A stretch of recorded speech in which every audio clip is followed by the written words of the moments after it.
A conservative view on The View, receiving cheers, not jeers. Check out what happened when Dr. Ben Carson gave his view about welfare in America. When you take somebody and pat them on the head and say, there, you poor little thing, I'm going to give you food stamps, I'm going to give you a house. Wait a minute. Let me finish the thought. Yeah, finish the thought. Okay, let me give you housing subsidy. Let me give you free health care. And because you can't do that. And it's those people over there that's causing you to have your...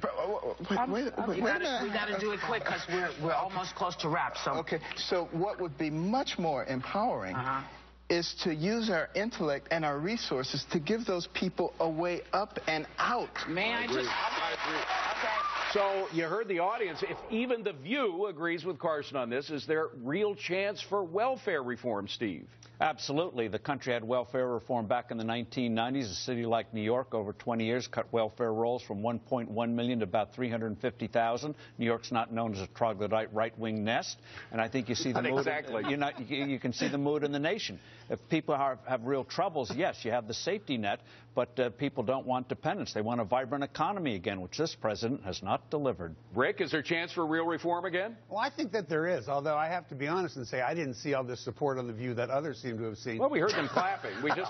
There's always a few in an audience that will clap, but that's not the issue. We report, let them decide. Go ahead. They can decide on the tape. The issue is, how do you solve it? I think Dr. Carson is right as it pertains to some people. I think Whoopi Goldberg, we didn't play that part, was right when she said there's a lot of people on welfare who do want to work. So why don't we spend some effort, some time, and even some money separating out those people who actually need help versus those people who are gaming the system? Well, John Tamny, we have spent a lot of money. By the way, this is the 50th anniversary of that great society speech of LBJ that ushered in the welfare era that we're living through now. And look at the costs, how the costs have increased from 1964, $5 billion real dollars here, to $565 to $500 billion. And what are the effects? Not a lot. I mean, poverty's come down, but of course we've changed the way we define poverty. So it's basically equal in terms of the number of people and how they're living in poverty situations, despite spending trillions. Of course, you can't fix poverty by empowering politicians to allocate more capital that is the way out of poverty.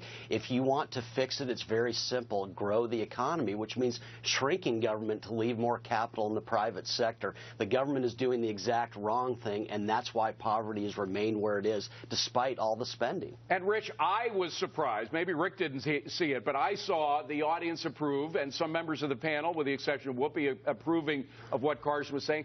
That's a positive thing for me in terms of welfare reform, getting it in the future.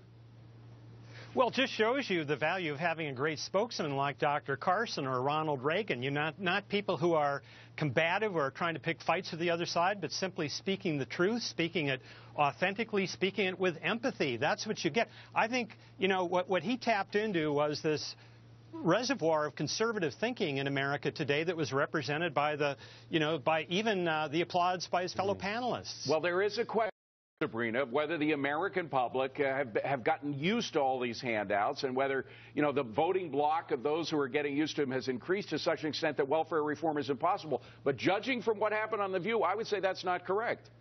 I would agree with you. I think that people are actually really open to this idea, and not simply because they understand that economic growth is the most important thing, but I think they see what happens when government largesse pushes out civic society. We all want to help people who are in need. We don't want this to be a go-it-alone society. We are far too wealthy and too compassionate of a country to allow that to happen. But when government gets in the way, when we have a $70 billion food stamp program, we're crowding out churches and synagogues and neighborhoods and schools that should be filling the need and helping those in their communities. And I think that's really something that Dr. Carson would agree with. And the question is, Steve, whether there is nonpartisan support. I mean, there have been a lot of Democrats through history who have said this, that welfare can become a dependency, from Bill Clinton all the way down to FDR, by the way, warned about that.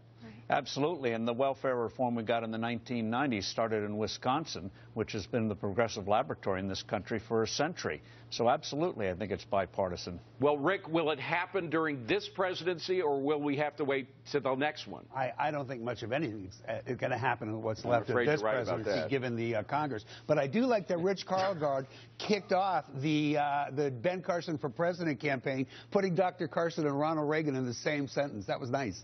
Oz, what do you think? think? I think the reason that more people are moving towards welfare reform is people believe that when people are suffering, the government should help them. But we're in an economic recovery, which we've been in for years, and yet entitlement spending has been growing at a very fast rate.